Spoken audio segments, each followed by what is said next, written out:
Bismillahirrahmanirrahim. Assalamualaikum warahmatullahi wabarakatuh. Alhamdulillahirabbil alamin. Wassalatu wassalamu ala asrofil anbiya'i wal mursalin wa ala alihi wa ashabihi ajma'in, amma ba'du.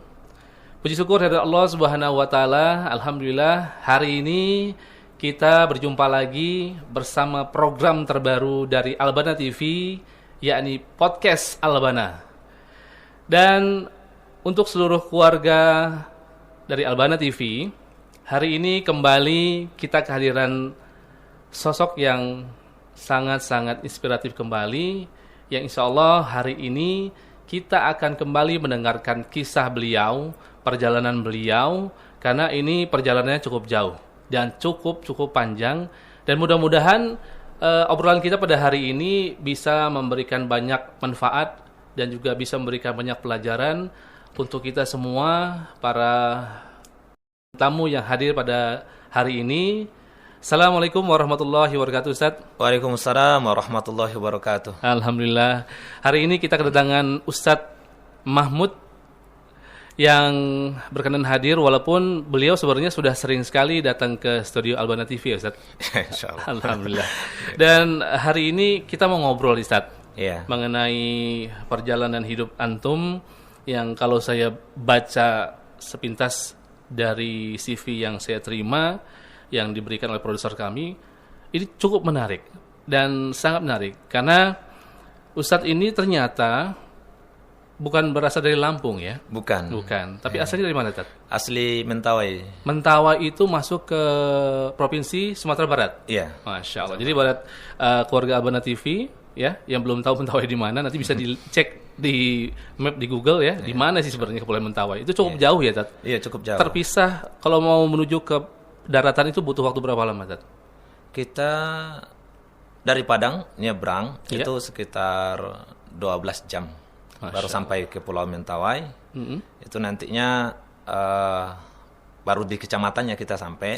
Setelah itu baru ke perkampungan. Kalau perkampungan itu kita butuh kendaraan untuk ke laut lagi. Maksudnya kita nggak ada kendaraan khusus untuk jalan darat.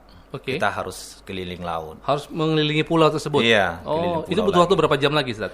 Sekitar 4 jam atau 5 jam. 4 jam atau 5 jam? Iya. Jadi begitu panjang kan perjalanannya, itu baru dari Padang ke Pulau Mentawai menuju ke kediaman beliau. Dan kalau boleh saya tahu, Ustaz, kalau saya baca di sini kan sebelumnya Ustaz ini adalah seorang yang beragama Kristen Protestan. Iya.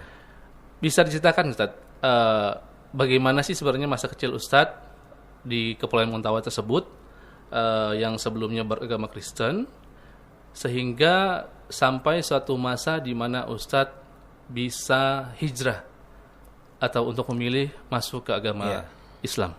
Ya, Masya Allah. Bismillah. Butuh perkenalan dulu, teman. Ya, silakan, Ustaz. Assalamualaikum warahmatullahi wabarakatuh. Waalaikumsalam warahmatullahi wabarakatuh. Alhamdulillah, kita bersyukur kepada Allah Subhanahu wa taala masih sempat berkumpul di tempat yang mulia, Masya Allah ini. Perkenalkan, nama saya aslinya namanya Tisan bin Nangka bin Rejei. Wah, Masya Allah. Saya dilahirkan di kalangan Kristiani atau Kristen, yang beragama Kristen dari kecil sampai umur 18 tahun. Sampai dengan 18 tahun, ya, Ustaz? Iya. Sampai 18 tahun saya peluk agama Kristen. Singkat cerita, saya hidupnya bersama bapak. Kami berladang di Mentawai itu, rata-rata berladang. Semua pun berladang, ya, Ustaz, ya? Iya, berladang. Atau pencariannya berladang. Berladang. Saya sehari-hari saya mengikut bapak untuk berladang. Dan kadang kalau ke gereja itu kan sekali seminggu. Kadang kita waktu sekolah itu ya diwajibkan untuk hadir di sekolah minggu. Jadi kita sekolah minggu. Waktu itu kadang bapak namanya agak keras kepala juga sih. Keras kepalanya gimana, Ustaz? Ya, keras kepalanya ya kadang masuk gereja, kadang enggak. Dia kadang hadir di kampung, kadang enggak. Dia lebih beta di ladang daripada di kampung. Seperti itu. Jadi kita umur 18 tahun itu saya bisa dikatakan masih tamat SD lah saya. 18 tahun baru tamat SD? Karena memang kondisi di Mentawai itu kita saking susahnya pendidikan juga dan juga kurang di ini sih fasilitasnya yang nggak ada ya, kurang fasilitas dan juga kurang lah di pendidikannya agak kurang dan juga bapak-bapak di situ tuh mereka nggak begitu mempedulikan pendidikan itu, jadi dianggap remeh gitu. Itu tidak penting gitu. Yang penting adalah kita bekerja udah gitu aja. Iya. Singkat cerita, kita sehari-hari untuk berladang, dan bapak juga terkenal untuk pemburu rusa, dan juga pemburu babi dan lain-lain sebagainya lah. Kemudian singkat cerita kita umur udah 17 tahun, kita kedatangan dai dari INCF.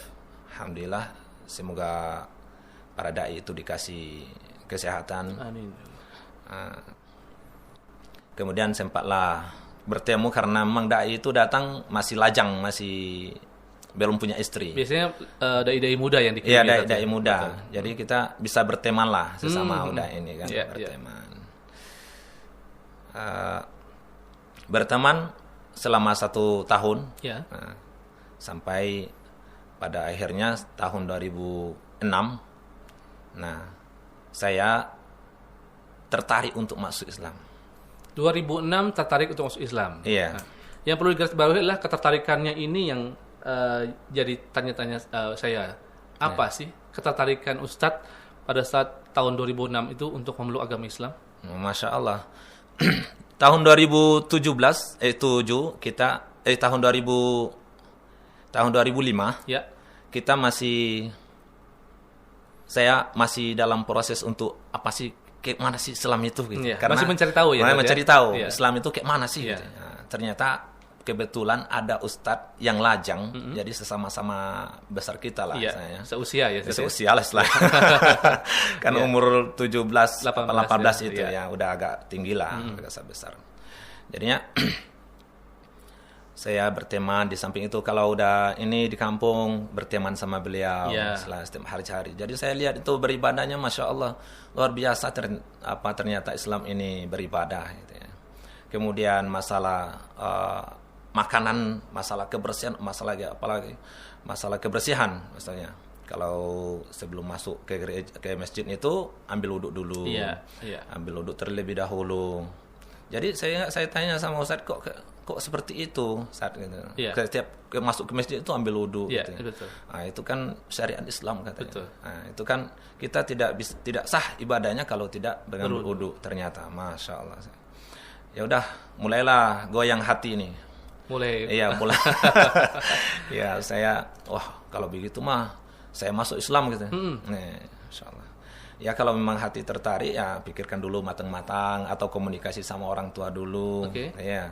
Sewaktu itu ya memang bapak jarang beragama sih, makanya nggak mau, bodo amat lah, mau masuk Islam apa enggak ya terserah gitu ya. Jadi beragama itu tidak dijadikan hal yang penting ya? Iya. Kalau mungkin menurut dia agama itu belakangan lah gitu. Iya. Yang penting bagaimana bisa bertahan hidup. Itu aja. Kemudian saya berpikir selama 1 tahun dan tidak memakan babi selama 1 tahun itu. Jadi mulai itu tidak memakan babi? Iya. Tahun 2005 itu sampai tahun 2006 itu saya udah mulai nggak makan babi karena sering berteman sama ustadz itu. Karena tahu bahwasannya di Islam ternyata diharamkan babi itu. Masya Allah. Iya. Ternyata perbandingan mulai tertarik hati itu karena sering ngobrol juga sama beliau, sama Ustadz Haris, semoga Allah merahmati beliau. Amin. Sering ngobrol masalah tentang isi Injil, isi Al-Quran itu, ternyata beliau lebih paham Injil daripada saya. Masya Allah. Itu anehnya. Iya. Jadi katanya coba buka Bible itu, kitab itu, halaman sekian, itu babi diharamkan di situ. Betul.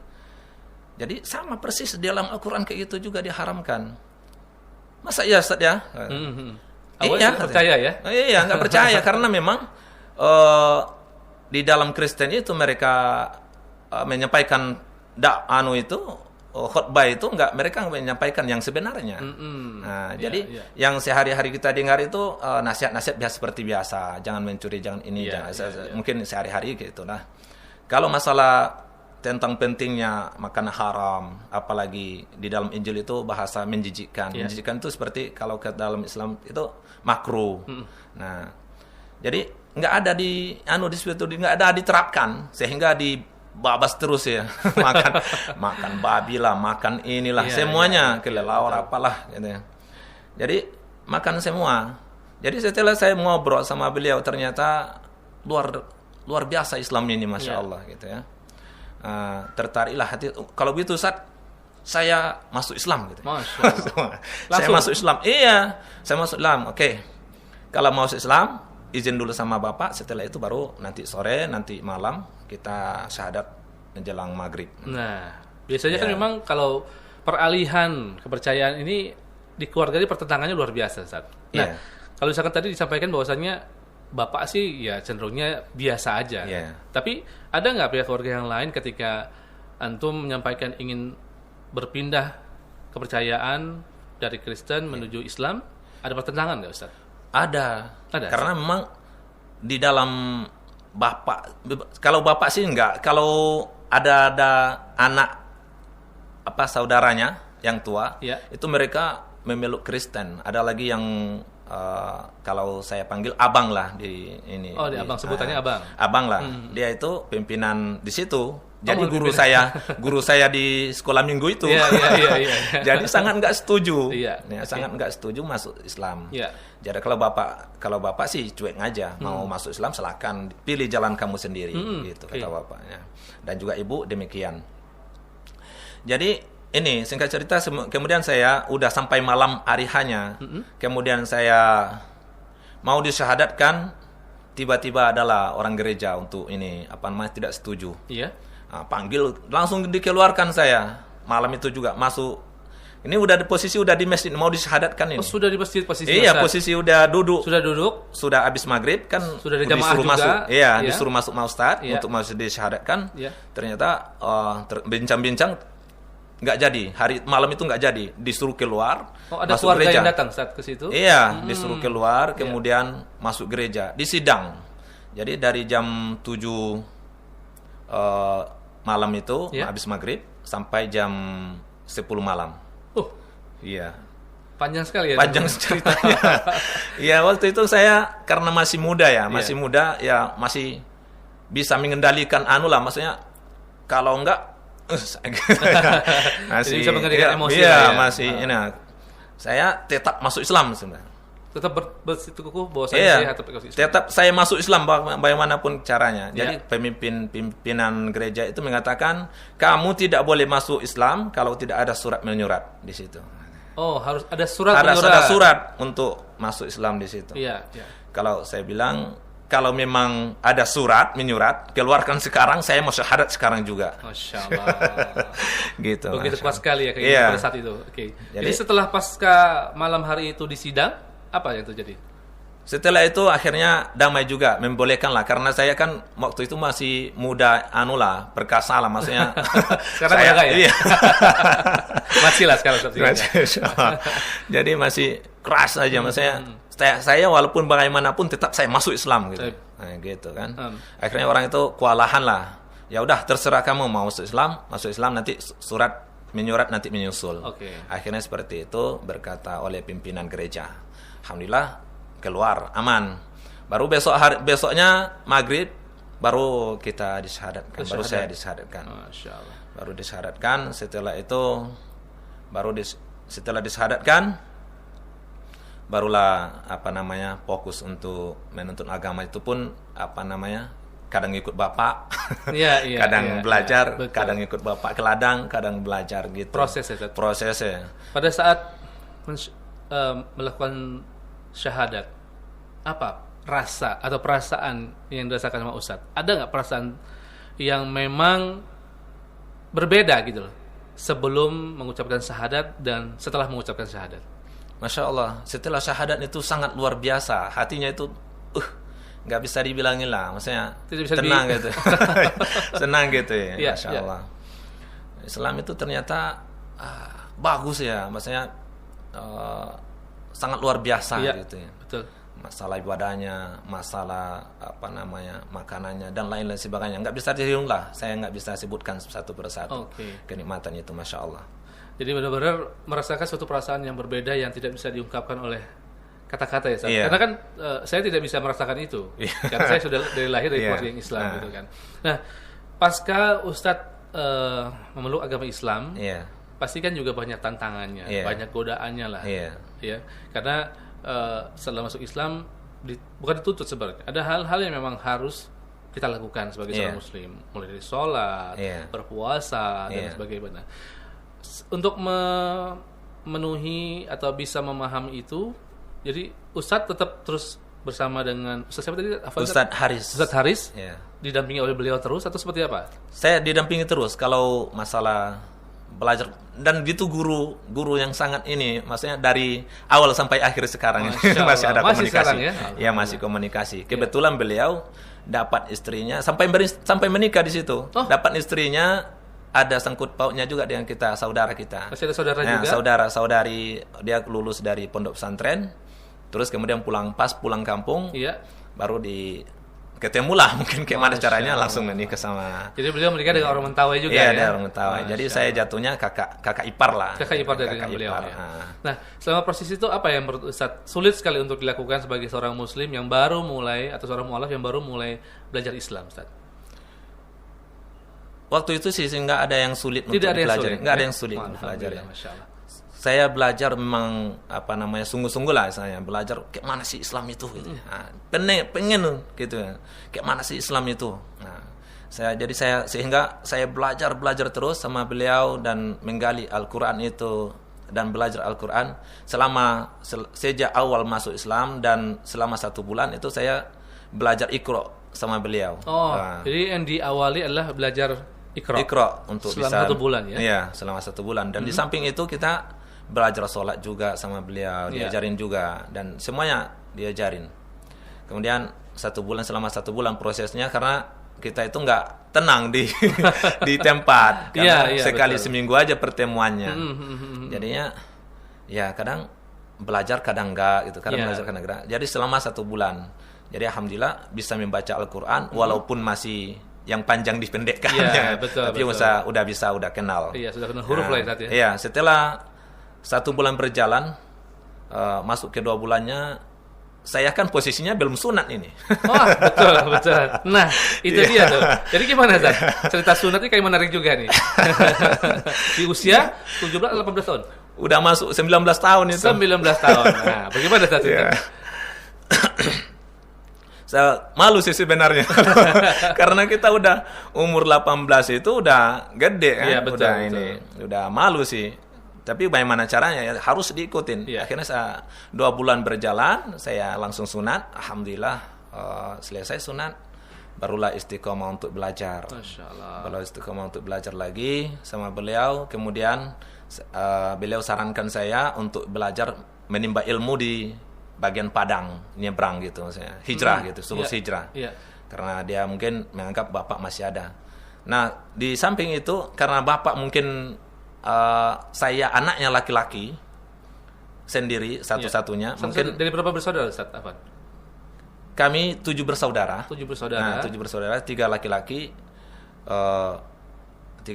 4 perempuan. Ya. Ustaz anak laki-laki paling tua? Saya anak laki-laki yang nomor 2. Saya anak yang kedua. Anak kedua laki-laki. Saya yang paling besar, yang adik yang masih kecil, mereka itu masih kecil. Jadi sehingga nggak bisa diandalkan sama bapak. Karena saya kalau di ladang itu saya diandalkan untuk merambah atau apa sih gitu ya. Karena laki-laki yang paling tua. Makanya dalam proses itu dia nggak membolehkan saya untuk pergi kemana-mana, nggak boleh. Jadi ketika ada rencana untuk ke Padang, untuk ngomong ke beliau melarang lah. Melarang gitu. Karena nggak boleh. Tenaganya diperlukan untuk membantu beliau. Lalu? Setelah itu tahun 2007, udah masuk tahun 2007, setelah udah 1 tahun masuk Islam, singkat cerita, Bapak lah meninggal. Tahun 2007 Bapak 2007 meninggal. meninggal. Nah, 2007 Bapak meninggal, kemudian bertambah lagi cobaan. Maksudnya cobaan itu tentunya yang memberi nafkah kan nggak ada lagi sama adik-adik. Selama ini Bapak. Nah, selama itu Bapak. Betul. Sekarang Bapak nggak ada, saya lagi yang menyambung. Betul. Sebagai anak laki-laki paling tua. Iya, laki-laki yang paling tua. Iya. Jadi di samping saya menuntut ilmu, saya juga harus menafkahi adik-adik itu. Iya. Iya. Posisi Bapak meninggal itu, Ustadz sudah mulai belajar ke Padang atau belum? Belum, masih ya? di Mentawai. Ini masih Mentawai. kondisi di Mentawai. Iya. Ya, cuma masih menimba ilmu sama beliau, sama Iya. Ustadz Haris itu. Oke. Jadi fokus sama beliau. Jadi setelah beliau orang tua Bapak dalam hal ini meninggal, Iya. berarti mau tidak mau Ustadz menggantikan posisi beliau untuk mencari nafkah untuk Mencari nafkah. Nah, di samping itu saya karena menggantikan Bapak untuk kerja dan bekerja dan juga menuntut ilmu. Di samping itu kemudian kalau sudah rongga ada duit sedikit berlebih, baru saya inisiatif tergerak hati sendiri untuk harus nyebrang, harus pergi. Oke. Harus pergi meninggalkan adik ini. Mudah-mudahan ternyata Allah tidak zalim juga sama hambanya. Ya, tetap ada rezeki juga. Betul. Makanya saya bersyukur kepada Allah karena sebelumnya waktu Bapak masih hidup kita pas-pas aja, maksudnya rezeki itu dan dia pakaian adik-adik enggak terbelikan gitu ya. Setelah nanti Bapak meninggal, alhamdulillah rezeki itu ternyata malah bertambah gitu.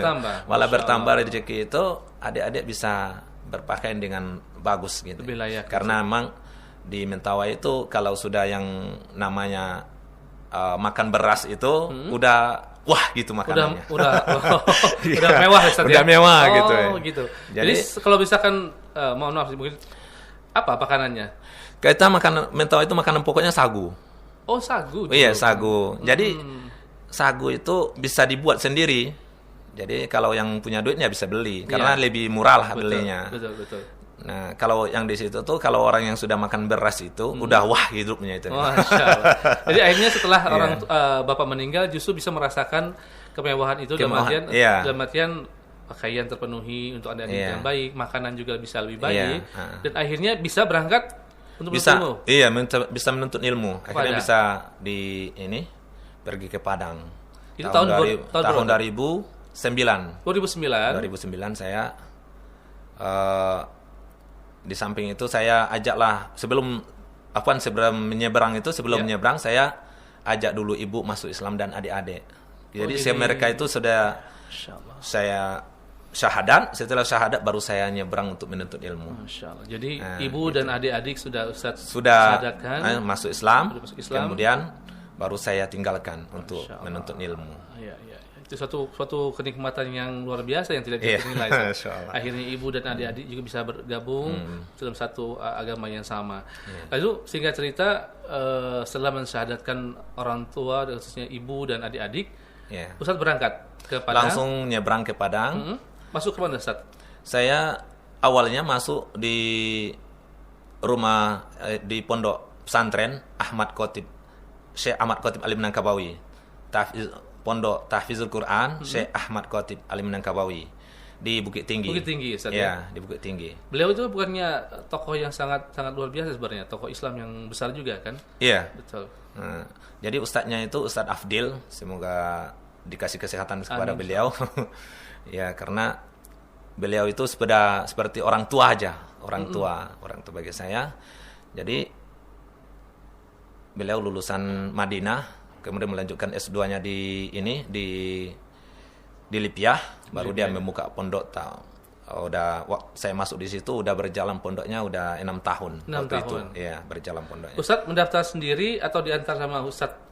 Ada yang mendaftarkan Ustadz. Ada yang mendaftarkan. Iya. Masya Allah. Allah mudahkan sekali untuk belajar tuh ya. Iya, akhirnya dikasih kemudahan daftarkan masuk tanpa biaya sedikit pun. Maksudnya tanpa biaya. Jadi nggak bawa apa-apa, Akhirnya masuk di situ dan menimba ilmu selama 2 tahun. 2 tahun? Ya. Untuk menghafalkan Al-Quran. Menghafal Al-Quran dan khatam Al-Quran. Masya Allah. Ya, walaupun nggak hafal seperti para ustadz menghafal Quran, Tapi alhamdulillah udah khatam Al-Qur'annya. Masya Allah. Selama 2 tahun. 2 tahun. Jadi selain menghafal Al-Quran, ada hal-hal apa lagi Ustaz yang dipelajari di pondok tersebut? Nah, di situ kita saya juga di samping mempelajari Al-Quran, saya juga mempelajari Injil, Bible. Karena kenapa perlu saya ketahui Injil itu mana sih? Masih penasaran karena saya waktu itu Kristen belum tahu isi Injil itu sendiri. Iya, iya. Tidak mempelajari lebih dalam ya, Ustaz ya? Iya, betul. Ternyata pas itu ada juga pelajarannya di situ, harus dipelajari karena kita ini penting gitu ya, penting memahami. Ternyata di Injil itu ada juga yang seperti dalam Al-Quran tuh ada seperti itu, seperti sunat, seperti sujud, apalagi haram, bab yang diharamkan, ternyata ada di situ. Jadi di saat itu saya pahami benar-benar, baca Bible itu selesai. Masya Allah, ternyata kalau pendeta-pendeta itu mengerti apa namanya, takut kepada Allah, jujur, mereka itu akan masuk Islam semua. Masya Allah. Ya. Ini suatu hal yang sangat luar biasa yang mungkin tidak semua orang mengalami proses ini ya, Ustaz. Di mana dalam usia sudah 18 tahun masuk Islam dengan kondisi keluarga yang juga mungkin tidak menentang, tapi keluarga besar yang kebetulan adalah tokoh ya, Ustaz.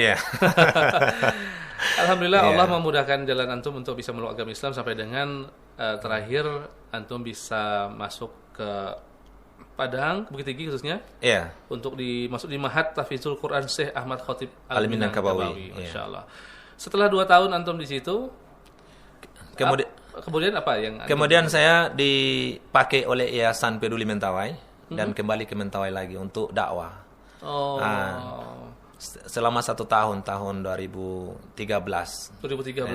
Saya langsung tugas di situ di kampung sendiri, dan juga ada yang masuk Islam saya syahadatkan. Masya Allah. Syahadatkan karena beliau di Ustadz Haris waktu itu udah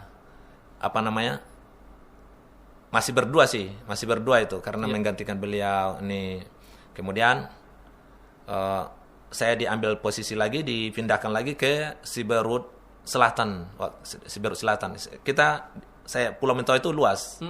Pulau Mentawai itu luas. Ada namanya Pulau Siberut, ada namanya Pulau Tua Pejat, dan juga pulau ini Pulau Skakap. Jadi ke Pulau Mentawai itu ada beberapa pulau. Ada 3 pulau besar. 3 pulau besar di situ, Ustaz. Ada 3 pulau besar. Yang terbesar itu Pulau Siberut. Jadi saya ditugaskan saya di Pulau Siberut bagian selatan. Saya tugas di situ selama 1 tahun. 1 tahun. 1 tahun. Setelah itu saya harus menuntut ilmu lagi karena masih merasa kurang gitu ya. Masih merasa kurang. Jadi saya menuntut ilmu lagi dan belajar bahasa Arab, belajar di pesantren Islamic Center Darussunnah. Nah di Pulau Mentawai itu masih di kotanya. Jadi saya di samping itu saya belajar sama Ustadz Irwan yang lulusan Lipiah. Masya Allah. Beliau buka pondok di situ di bagian Pulau Mentawai di kotanya di Siberut Selatan. Jadi sebenarnya secara komposisi umat Muslim di Kepulauan Mentawai juga sudah cukup besar ya, Ustaz, sebenarnya. Di kotanya. Untuk di kotanya. Kalau di kotanya itu pun masih bercampur sih, masih Islam ini masih di Mentawai itu masih posisi sekitar 45% lah. Jadi masih mayoritas, lebih banyak yang Kristen daripada Islamnya. Nah, untuk di daerahnya masih sangat minim sekali. Masih minim. Jadi disitulah tugas Ustadz untuk bisa mensyiarkan agama Islam. Masya Allah. Dan setelah setahun antum bertugas di Siberut, kemudian sambil memperdalam bahasa Arab. Lalu apa yang dilakukan Ustadz selama di situ? Apakah tetap berdakwah? Kemudian juga saya dengarkan juga tetap bisa mengislamkan beberapa saudara kita di sana. Itu sampai berapa orang, Ustaz? Alhamdulillah, saya sudah mensyahadatkan 100 lebih jiwa. Masya Allah. Sudah saya syahadatkan. Alhamdulillah, mudah-mudahan mereka menjaga akidahnya. Termasuk yang ada di rumah Quran saya, ada 3 orang dari Kepulauan Mentawai. Masya Allah. 3 orang yang ikut. 3 orang. Ya sekarang ikut Ustaz. Iya. Masya Allah. Di rumah. Iya. Dan itu terus berlangsung sampai dengan tahun berapa Ustaz? Katanya dengan setelah itu antum juga pindah ke kota lain untuk ilmu ya? Tahun 2014 dan tahun 2015 saya nyebrang ke Jogja lagi karena belum puas untuk menuntut ilmu. Iya, masih penasaran lah ilmu itu kayak mana sih. Betul. Masih merasa kurang lah, belum pantas jadi dai atau mana gitu kan. Jadi sehingga saya harus nyebrang menuntut ilmu lagi. Akhirnya sampai Jakarta, sampai Jogja. Jogja di Pondok Al Ansor. Di Pondok Al Ansor. Iya, di Jalan Kaliurang, kilometer 13,5. Kaliurang 13,5. Ya. Dan di situ apa yang dipelajari Ustaz? Apa yang diperdalam kembali? Saya belajar akidah juga di situ dan semuanya masih akidah dan juga tauhid dan lain sebagainya dan juga bahasa Arab. Dan itu semakin memantapkan keislaman Ustaz. Iya, memantapkan. Setelah itu barulah kembali lagi ke Mentawai selama 1 tahun. Selama 1 tahun ke Mentawai lagi, setelah itu balik ke Padang lagi. Kayak itulah, karena saya mendatangkan ke Mentawai itu memang kasihan sekali, sangat membutuhkan sekali dakwah di situ di Mentawai itu, karena pembimbingan itu masih sangat dibutuhkan di situ, karena masih kebanyakan karena mungkin pendidikan agama Islam kurang, maka sehingga mereka tergoyang lagi masuk Kristen lagi. Masya Allah. Ini luar biasa sekali Ustaz. Iya. Antum belajar masuk Islam di usia 18 tahun, kemudian juga punya kesempatan untuk belajar. Setelah belajar langsung berdakwah. Ya kan, itu nggak semua orang punya kesempatan yang sama gitu kan. Dan sampai dengan sekarang gitu kan, terus berdakwah di jalannya Allah. Saya lihat ini juga perjuangan yang bukan mudah ya. Karena kan juga tantangannya pasti banyak gitu kan. Kira-kira tantangan terbesar apa Ustaz selama antum berdakwah di daerah Mentawai dan sekitarnya, itu apa ya paling besar yang menurut antum jadi masalah besar di situ? Memang sih kalau dakwah itu memang sangat banyak tantangannya. Nah, di samping ada kemudahan, ada juga tantangan lebih besar lagi. Karena jaminan untuk pahalanya luar biasa gitu kan. Iya. Karena kalau kita memang mensyahadatkan orang itu memang ada saudaranya itu kadang nggak setuju. Jadi kita yang ribut jadinya, kita yang jadi salahkan. Ya seperti itu. Jadi alhamdulillah dengan itu kita selesai juga, karena menginsalonkan orang itu kan nggak ada paksaan, itu kan hidayah dari Allah gitu kan, bukan dipaksa masuk Islam kan. Jadi orang itu masuk Islam, jadi kita nggak ada salah untuk mensyahadatkan gitu. Sampai 100 lebih ya Ustaz ya. Sampai 100 lebih. 2015 balik lagi ke Mentawai. Nah, ada cerita menarik sampai dengan kenapa Kak Ustaz bisa nyampe ke Lampung ya. Iya. Tapi sebelum itu mungkin kita bisa minum dulu Ustaz. Ini kayaknya sudah mulai agak-agak serak nih. Kebetulan ada minuman dari Ngopo-Ngopi. Boleh diminum dulu ya. Ini kita minum dulu. Masya Allah. Ini kebetulan menunya kopi susu ya. Alhamdulillah.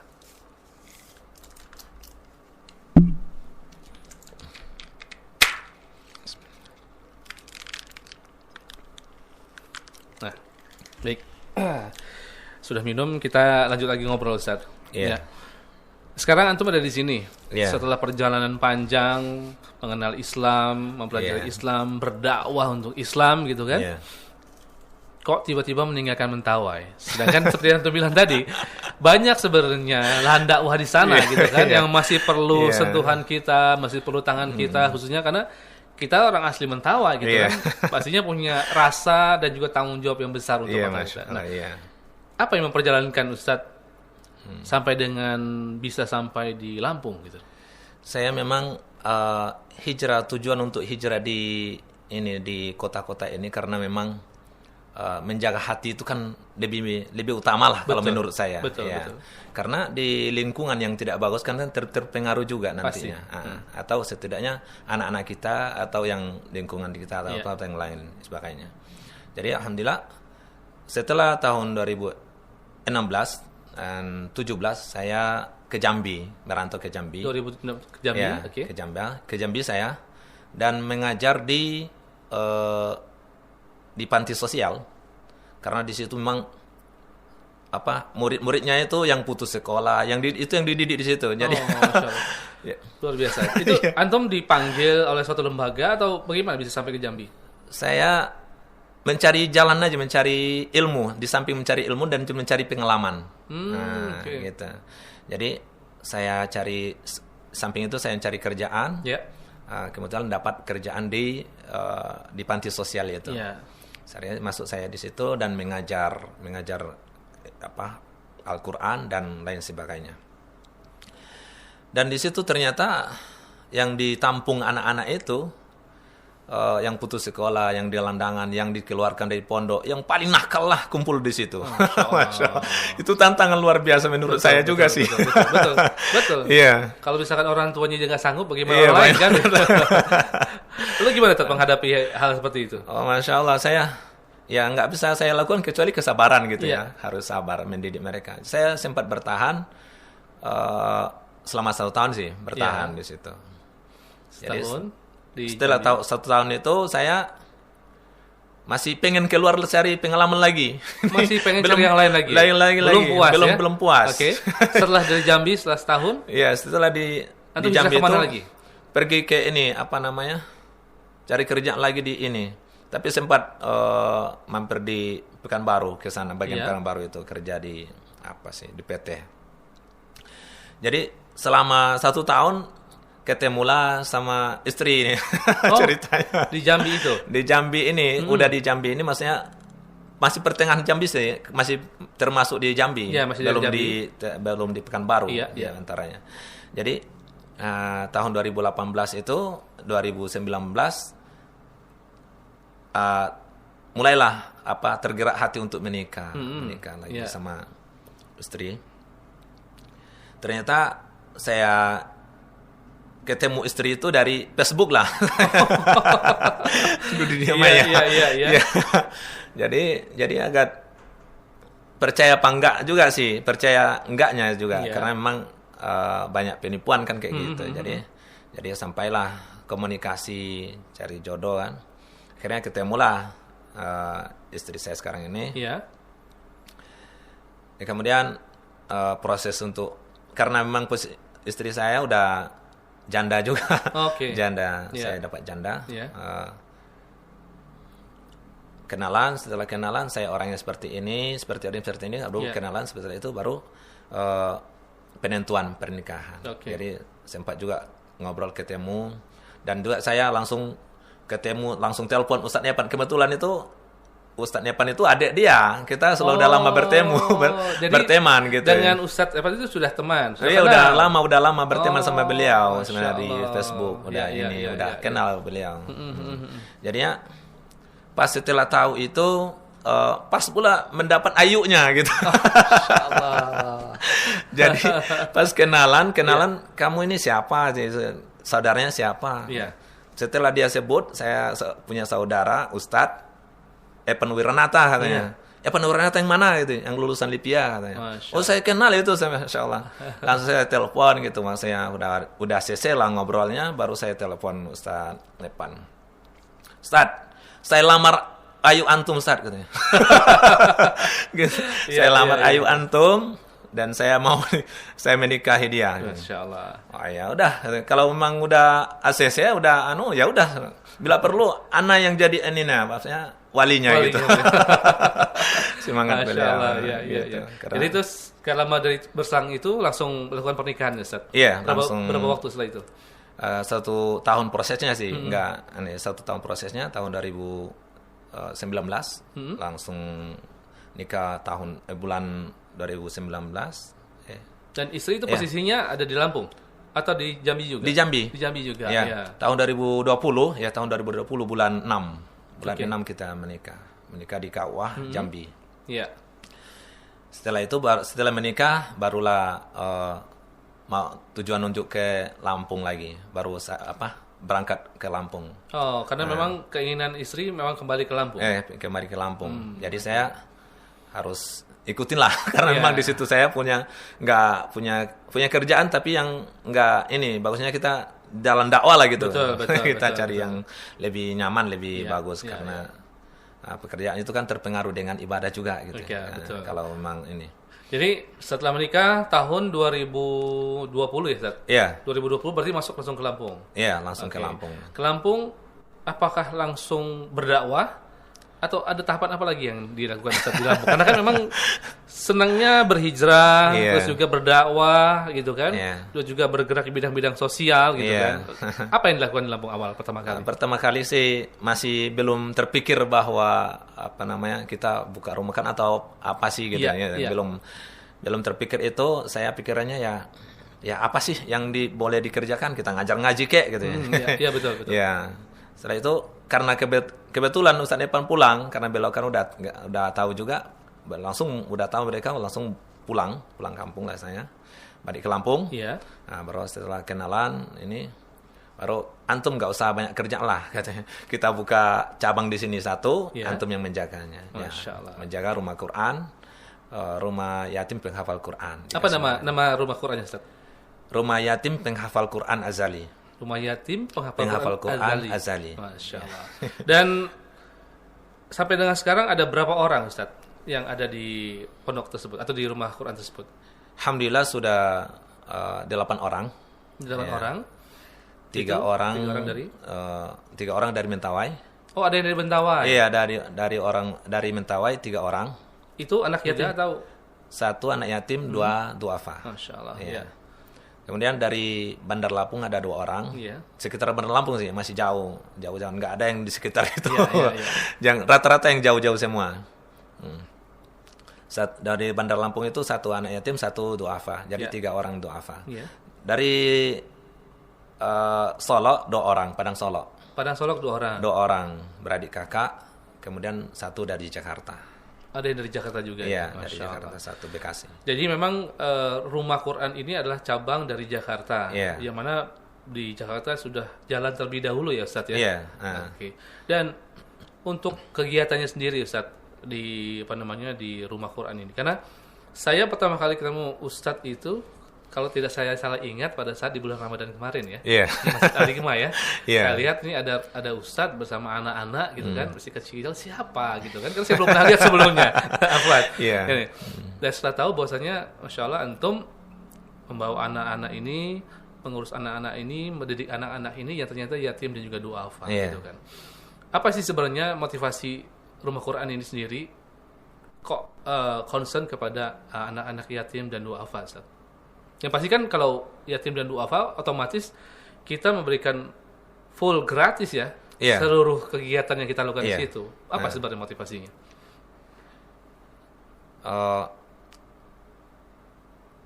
Anak yatim itu sih sebenarnya seharusnya kalau sekarang itu sangat dimuliakan dan sangat diutamakan karena memang mereka yang membina kan nggak ada. Betul.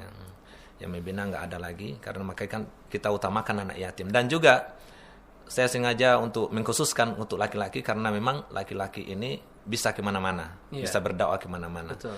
Dan tujuan saya dan mengambil dari Mentawai ini, menerima dari Mentawai untuk saya bina menjadi hafal Quran dan mudah-mudahan mereka menjadi juga sekolah nanti di Arroya atau di Lipia sih. Rencana saya seperti itu. Kemudian bisa kembali ke Mentawai untuk berdakwah untuk menggantikan saya. Betul. Itu tujuan saya utama. Dan anak yatim zaman sekarang ini sangat dipedulikan lah. Kalau ada yang nggak mempedulikan itu namanya belum ada kasih sayang terhadap itu belum tertanam dalam hatinya itu untuk kasih sayang sama anak yatim. Betul. Karena saya sendiri walaupun dia masih udah anak yatim gitu kan, tahu rasanya gimana hidup anak yatim itu. Nah, seperti itu. Saya anak yatim karena perjalanan anak yatim itu ternyata susah. Zaman saya dulu belum ada kepedulian yang sebagaimana pedulinya sekarang ini. Ya, makanya saya, ya udah kita buka rumah Quran, kita khususkan anak yatim dan duafa untuk gratis saja. Masya Allah. Dan ini sudah berlangsung berapa lama, Ustaz? Alhamdulillah sudah berjalan 1 tahun. 1 tahun. Iya. Masya Allah. Dan itu proses perekrutan anak-anak itu bagaimana prosesnya, Ustaz? Sampai bisa yang pasti 3 orang dari Mentawai, kemudian 2 dari Solo, ada yang dari Jakarta dan ada 2 orang juga yang dari seputar Bandar Lampung. Itu bagaimana proses proses pendaftarannya atau perekrutannya dari mereka? Iya, kita pertamanya kita buat brosur dulu. Ya. Ya, karena kita rumah sudah ada nih. Udah selama itu kita ngontrak dulu. Sekarang ini masih ngontrak. Udah 2 tahun alhamdulillah sudah 1 tahun berjalan kontrak. Ya. Termasuk kedua tahunnya ini. Ya. Kita ini sudah ada rumahnya, kemudian baru kita cari santrinya. Masya Allah.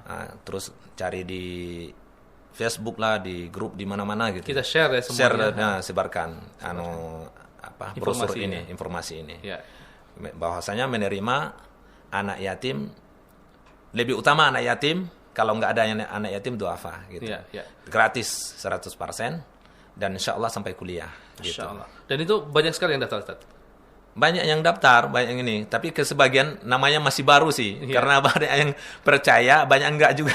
Iya, betul. Ada yang lebih banyak yang enggak percaya gitu. Karena mungkin nanti jadi anaknya gimana gitu ya. Iya, betul. Karena zaman sekarang itu sangat rawan sekali.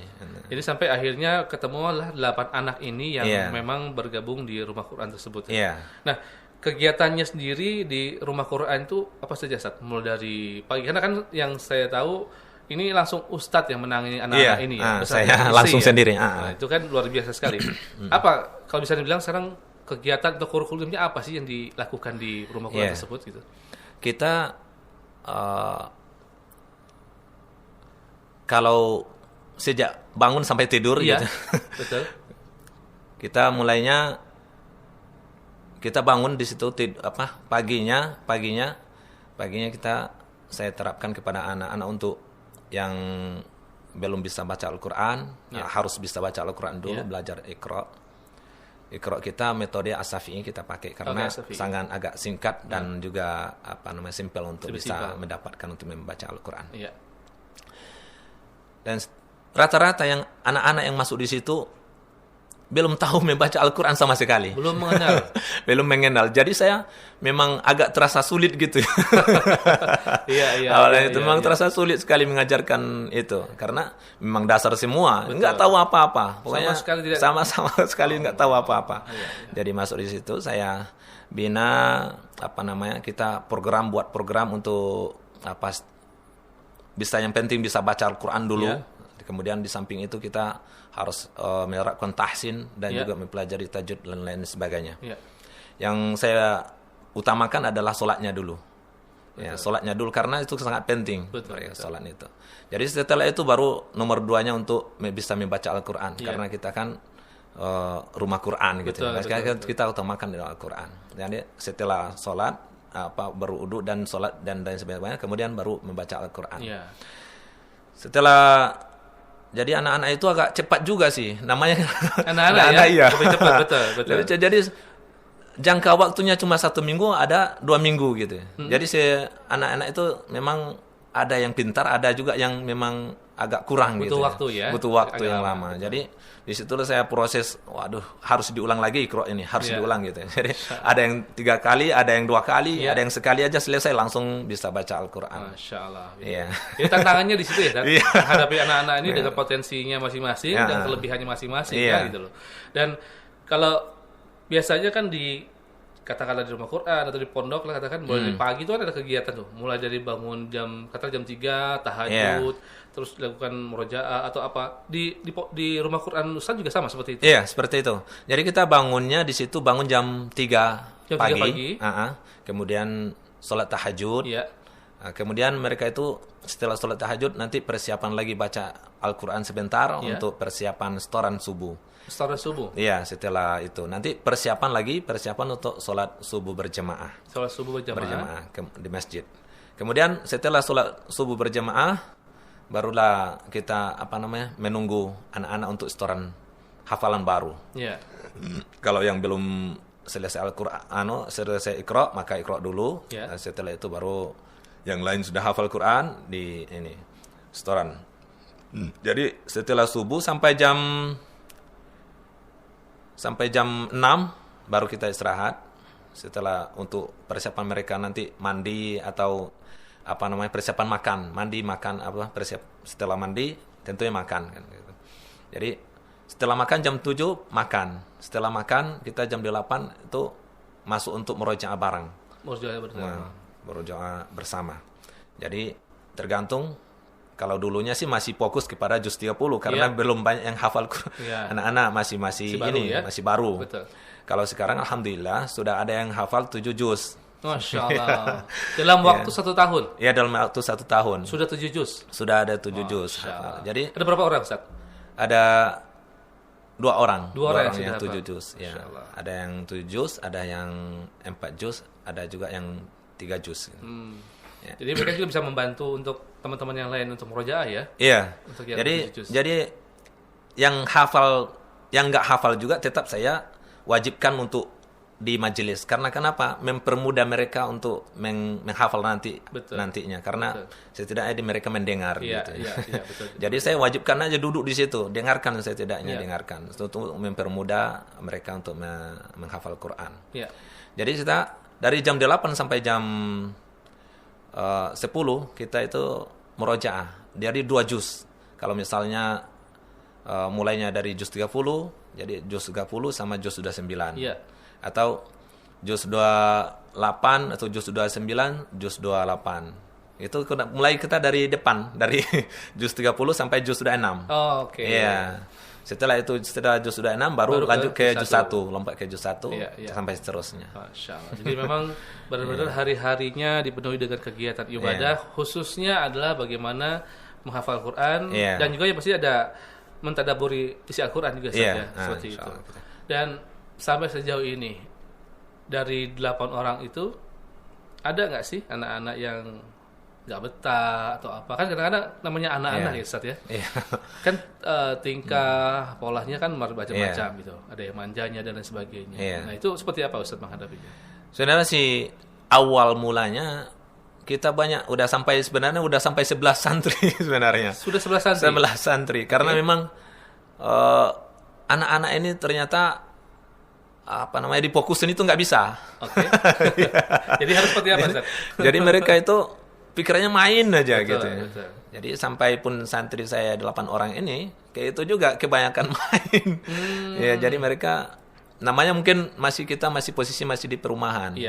Jadi nggak bisa dilarang gitu. Masih berbaur dengan teman-teman yang lain ya. Mudah-mudahan tahun depan kita selesai pondok karena sudah dapat wakaf tanah di dekat rumah di situ. Oh, Masya Allah. Iya, kita nanti program untuk membangun pondok.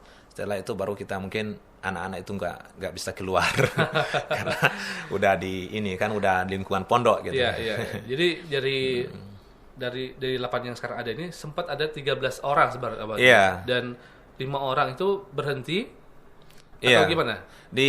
Dipulangkan karena masalahnya kalau nakal masih bisa kita kendalikan. Betul. Nah, tapi masalahnya dia suka kabur. Jadi kabur ini saya nggak sanggup, ya udahlah daripada besar bertanggung jawabnya atau nanti kita bermasalah gitu, udah dipulangkan aja. Betul. Jadi memang menghadapi anak-anak ini luar biasa Ustaz ya. Bukan hanya ilmu agamanya, tapi kesabarannya itu yang diuji. Dan ketinggalan oleh macam-macam seperti itu. Nah, kalau bisa tadi Ustaz sampaikan, alhamdulillah sudah mendapatkan tanah wakaf yang akan dibangunkan pondok. Dan juga nggak jauh dari lokasi yang sekarang ada. Itu alhamdulillah sekali. Dan kedepannya kapan akan mulai dilakukan pembangunannya Ustaz? Apakah sekarang sudah mulai juga?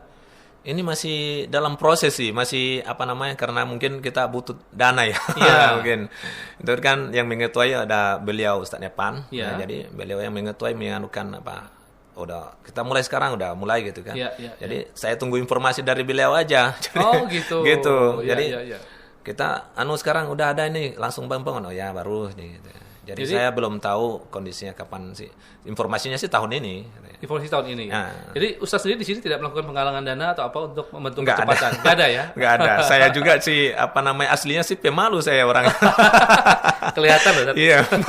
Memang pemalu saya. Makanya tidak seperti ustadz yang yang sering dakwah itu memang. Makanya saya berbicara itu agak kurang gitu.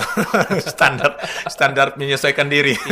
Tapi nggak apa-apa Ustaz. Mungkin di sini Ustaz bisa sampaikan kalau misalkan memang ada di antara keluarga Albana TV yang berkeinginan tuh berdonasi atau ingin berpartisipasi dalam pengembangan atau pembangunan pondok yang sekarang sedang terjadi sama Ustadz, mungkin Ustadz bisa sampaikan di kesempatan kali ini, Ustadz. Iya. Tafadhol, Ustadz. Iya, insyaallah. Bismillah. Assalamualaikum warahmatullahi wabarakatuh.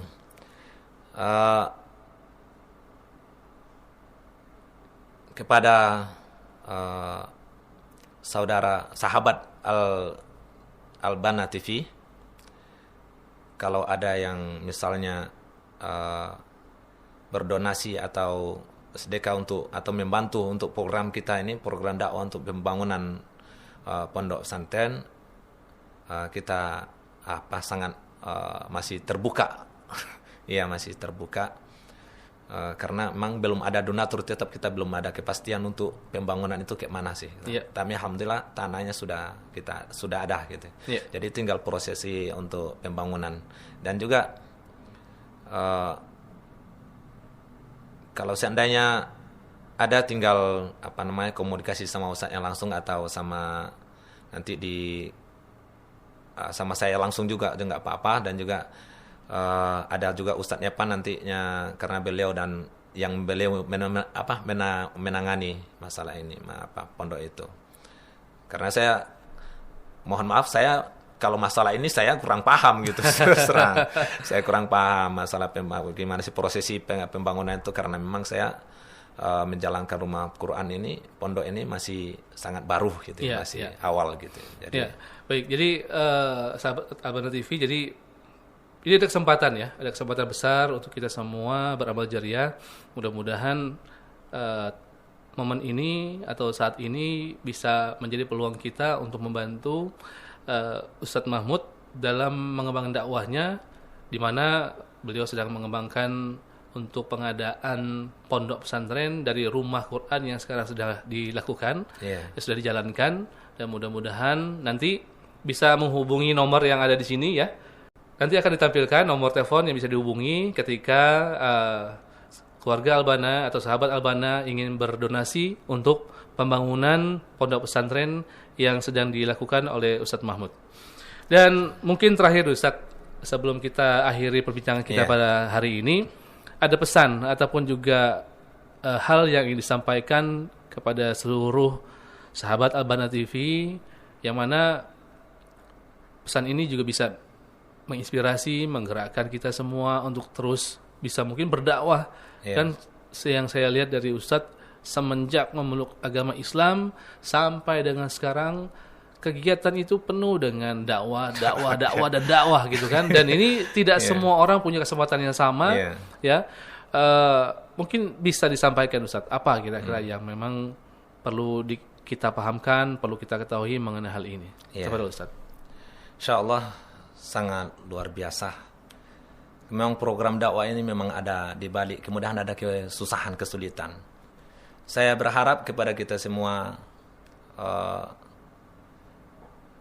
bisa istiqomah untuk dakwah, karena memang saya tidak suruh ke Mentawai, karena memang Mentawai itu sangatlah susah gitu ya, sangatlah susah.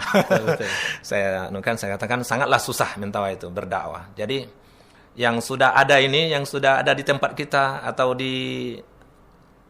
terutama anak-anak kita didik mereka agama dengan benar. Agama yang tentang sunnah, tentang utama mengikuti Rasulullah kita, Nabi kita. Karena itu lebih utama, mengikuti sunnah. Dan juga di samping itu kita harus sekarang itu yang dituntut sekarang kepada kita ini ya istiqomah di tempat kita, karena mungkin berdakwah sejauh itu kayak seperti di Padang. Kalau saya masih di Padang itu masih setiap setahun itu pergi di Mentawai untuk dakwah, pulang pergi. Jadi sekali setahun turun ke Mentawai, seperti itu. Jadi kalau semoga Allah kasih kesehatan kepada kita sehingga masih bisa berdakwah, karena tidak bisa dakwah turun ke lapangan, ya setidaknya kita mendidik anak-anak kita atau tetangga kita yang untuk bisa memahami Al-Quran dan memahami sunnah yang benar gitu. Masya Allah. Jazakallahu khair Ustaz atas nasihatnya. Ya, mudah-mudahan kita semua di sini punya tanggung jawab dakwah, khususnya para laki-laki, suami khususnya, minimal untuk keluarga kita. Ya. Jika memang dakwah itu sudah bisa kita dakwahkan di keluarga, ke lingkungan terdekat, dan juga bisa yang lebih luas lagi. Ya, seperti sekarang Ustadz juga sudah memilih jalan dakwah dalam hidupnya, ya, bersama dengan istri dan keluarganya. Mudah-mudahan Ustadz selalu sehat. Amin. Dan selalu diberikan keberkahan oleh Allah Subhanahu wa taala, dimudahkan segala sesuatunya Ustaz, karena memang tidak mudah ya. Amanah ini tidak mudah, mengurus anak-anak ini tidak mudah, tapi ketika tadi Ustaz sampaikan, anak-anak ini dimuliakan, insyaallah juga Allah akan memuliakan kita. Amin ya rabbal alamin. Mungkin itu perbincangan kita sore hari ini atau hari ini Ustaz, ya. Jazakallahu khair atas waktunya. Ya, wa jazakumullahu khairan. Mudah-mudahan apa yang sudah Ustaz laksanakan Allah balas, Allah ganti dengan hal-hal baik. Amin, dengan pahala yang sangat luar biasa. Amin ya rabbal alamin. Demikian sahabat Al-Bana TV, perbincangan kita pada hari ini. Mudah-mudahan apa yang kita bincangkan memberikan manfaat yang baik, yang juga memberikan dampak positif, dan yang pasti sekecil apapun usaha kita dalam dakwahnya Allah, ketika kita ikut dalam mendakwahkan agama Allah, insyaallah Allah akan tolong kita, akan menetapkan hati kita, iman kita untuk terus istiqomah berada di jalannya. Dan ini juga merupakan pesan untuk saya pribadi. Mungkin melalui channel ini, kami dari Al-Bana TV mencoba untuk berdakwah melalui jalan digital, melalui channel Al-Bana TV. Demikian perbincangan kita pada hari ini. Mohon maaf apabila ada kesalahan. Kita tutup sama-sama dengan hamdalah. Alhamdulillahirabbil alamin. Subhanakallahumma wa bihamdika asyhadu an la ilaha illa anta astaghfiruka wa atubu ilaik. Saya akhiri wabillahi taufiq wal hidayah. Wassalamualaikum warahmatullahi wabarakatuh. Salam.